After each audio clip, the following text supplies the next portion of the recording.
Every single morning, you stand at that sink and perform a ritual you believe is keeping your family safe. You rinse, you scrub, you stack. And the whole time, the tool in your hand is doing the opposite of what you paid for. Not by accident, by design.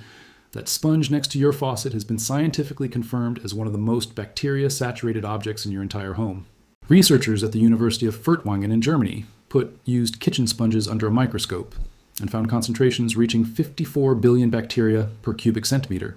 To put that in terms your gut will understand before your brain does, that density is higher than what you'd find in human fecal matter. And you have been dragging it across your children's cereal bowls every morning before school. Now here's where the money enters the picture, because this isn't just a hygiene scandal, it's a financial one. The sponge industry moves billions of units a year across the UK and the US alone. Hundreds of millions of pounds extracted from ordinary households, buying replacements every 2 weeks, exactly as the packaging recommends. You've been subscribing to a product that fails by its third day on the job. 72 hours after first use, a standard kitchen sponge becomes the single most contaminated surface in your home. So you tried the workarounds, you microwaved the sponge because someone on the internet told you heat kills everything. You soaked it in bleach overnight. You wrung it out and left it standing upright to dry. None of it worked, and the reason none of it worked isn't a matter of effort, it's structural. There is a permanent fix, it costs less than £1, one swap, one time, and the biological cycle that keeps reinfecting your kitchen breaks for good. Let's do the math they never wanted you to sit down and actually calculate. A standard kitchen sponge lasts, at best, 2 to 4 weeks, before it becomes so saturated with bacteria that even the manufacturers quietly recommend you throw it away. That is not a guess, that is the replacement cycle baked into their own sales projections. So take the conservative end, 1 sponge every 2 weeks, that is 26 sponges a year per household. Multiply that across hundreds of millions of homes in the UK and the US alone. And you're staring at an industry that moves billions of units annually on a product engineered to fail on a schedule. Not because the material wears out, because the biology inside it becomes dangerous within 72 hours of first use. Researchers at the University of Furtwangen cracked open used kitchen sponges and measured up to 54 billion bacteria per cubic centimeter. Now rewind to the 1950s and 1960s, when synthetic sponge production scaled up across Britain and America. Before that, households used natural bristle brushes and cotton cloths, tools that could dry fully between uses. A dry surface is a dead zone for bacteria. No moisture, no colony. The old system worked, and it cost almost nothing to maintain. But a brush that lasts months or years doesn't generate repeat revenue. A cotton cloth you can boil and reuse doesn't keep a factory floor running at capacity. So the industry replaced durable tools with disposable ones and dressed it up as modern convenience. Internal documents that surfaced through later research confirm the moisture retention properties of synthetic sponges were understood from the start. They knew the foam structure trapped water for hours, sometimes days, creating anaerobic pockets deep inside the sponge body, where Salmonella, E. coli, and Campylobacter don't just survive, but actively multiply. Here's the part that should genuinely unsettle you. The amount the average household spends on sponges over a decade is not large enough to notice in any single transaction. That is the trick. It's small enough to feel trivial, frequent enough to compound silently, and emotionally wrapped in the fear that skipping a replacement means feeding your children off contaminated plates. The guilt is the engine, the bacteria is the clock. Here's the part nobody in that industry wanted you to piece together, because once you see it, you cannot unsee it. You have been sorted, not by talent, not by effort, not by how hard you scrub. You have been sorted by whether you own the thing that lasts, or you rent the thing that expires. Think about what a sponge actually is in economic terms. It is a depreciating asset with an engineered death date. 72 hours in, it is already working against you. 2 weeks later, you throw it away and buy another one. You are not a customer, you are a subscriber to your own contamination. The company that sold it to you designed a product that fails on a schedule, and then positioned the replacement as routine maintenance. That is not commerce. That is a harvesting cycle with your wallet on the conveyor belt. Now stand a sisal brush next to that sponge and look at what changes. The fibers are rigid. They do not collapse into a wet, sealed mass. Air moves through them freely, and within 2 hours of use, that brush is bone dry at room temperature. And dryness is not a comfort feature. It is a biological weapon against the very bacteria the sponge was quietly breeding. Studies have measured the difference, and it is not 10% or even 50%. A dry sisal brush after 24 hours carries a bacterial load hundreds of times lower than a sponge that has been sitting on your counter for just 2 days. That is not an upgrade. That is a completely different category of outcome from a product that costs less and lasts longer. So ask yourself who benefits from you never learning this. The answer is everyone collecting revenue from your 2-week replacement cycle. A single sisal brush with a replaceable head, genuine plant-based fiber, not synthetic nylon dressed up in eco-packaging, runs under £1 per refill. Brands like Redecker or Full Circle stock them in major retailers on both sides of the Atlantic. One purchase, and you step off the conveyor belt entirely. But ownership comes with one condition the sponge sellers never had to warn you about, because their product was designed to fail regardless of what you did.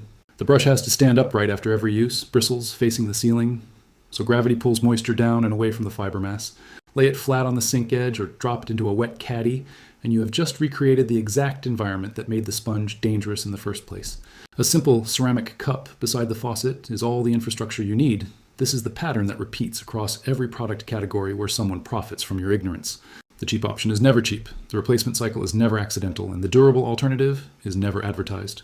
Because no one collecting monthly revenue from your habits has any reason to hand you the exit door. The question worth sitting with is not whether this applies to your kitchen, it is how many other line items on your monthly spending look exactly like this, quietly draining you on a schedule someone else designed. So now you know the cycle, you know the schedule, you know who profits every time you reach for that damp rectangle without thinking. The question is what you actually do about it. Starting tonight, with one move so small it almost feels like nothing, you open a browser or walk into any supermarket and you buy a single sisal brush with a replaceable head. Cost under £1, that is the entire first step. No system to learn, no spreadsheet to build, no lifestyle to overhaul. One purchase, one object next to your sink that breaks a repurchase loop the industry spent decades engineering around your habits. Here is what changes the moment that brush lands on your counter. Every time you finish washing a dish, you rinse it under hot water, shake the bristles once, and stand it upright. That is not a cleaning ritual, that is a financial severance. Because a sponge sitting wet beside your sink is not just breeding bacteria at 54 billion organisms per cubic centimeter. It is also silently counting down to its own scheduled replacement, 2 weeks at most, pulling another few pounds out of your pocket on a rhythm you never consciously agreed to. The brush dries in open air, and bacteria cannot colonize a surface that will not stay wet. And the agave fibers themselves contain saponin, a compound that actively resists bacterial growth even when damp. The plant is doing work the sponge physically cannot do. That is not a marketing claim. That is biochemistry doing your budgeting for you. You replace the brush head every 4 to 6 weeks, not because it becomes dangerous, but because the bristles lose their edge. At under £1 per head, you are spending roughly what you spent on sponges, except now nothing in your kitchen is quietly reinfecting the surfaces your family eats from. You are not saving a fortune here. Nobody's going to retire early because they switched to a sisal brush. That is not the point. The point is that this is the smallest possible action that severs a design dependency. You are training your hands to reach for something that does not decay on a corporate schedule.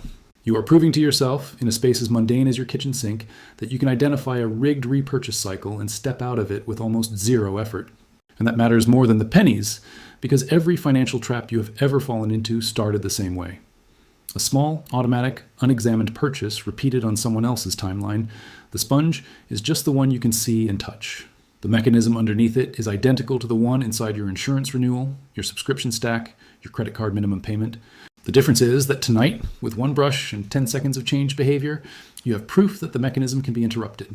Not with willpower, not with discipline, with a better object and a shorter habit loop. That is how you stop feeding a system designed to extract from you quietly, permanently, and without your conscious permission. And if a 70-year-old sponge racket could hide this cleanly in plain sight, you should be asking yourself what else sitting in your kitchen operates on exactly the same principle. And that is the part nobody warns you about. The moment you realize the contamination was never an accident, it was a subscription. Every sponge you ever tossed into your cart renewed a cycle you never agreed to. Campylobacter migrating from last night's chicken onto tomorrow morning's cereal bowl. E. coli hitching a ride across every surface your family touches. Not because you were careless, because the tool sitting next to your faucet was engineered to fail on a schedule that keeps you buying. Picture the bowl your kid eats breakfast from. It looks spotless, it smells like soap, but under any honest microscope, it is wearing a film of yesterday's bacteria because the sponge that touched it never actually dried, never actually reset, never actually did what you paid it to do. That is not a hygiene gap, that is a business model printed on your dinner plate. Now picture the morning after you walk away from that model, a sisal brush, rinsed once, shaken, stood upright in a cup. 2 hours later, it is bone dry. Bacterial load at that point is functionally zero. You pick it up the next day and it's still dry.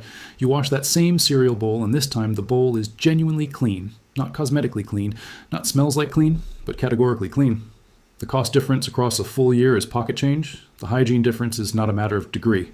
It is a different universe. Here is what matters most, and I need you to hear this clearly.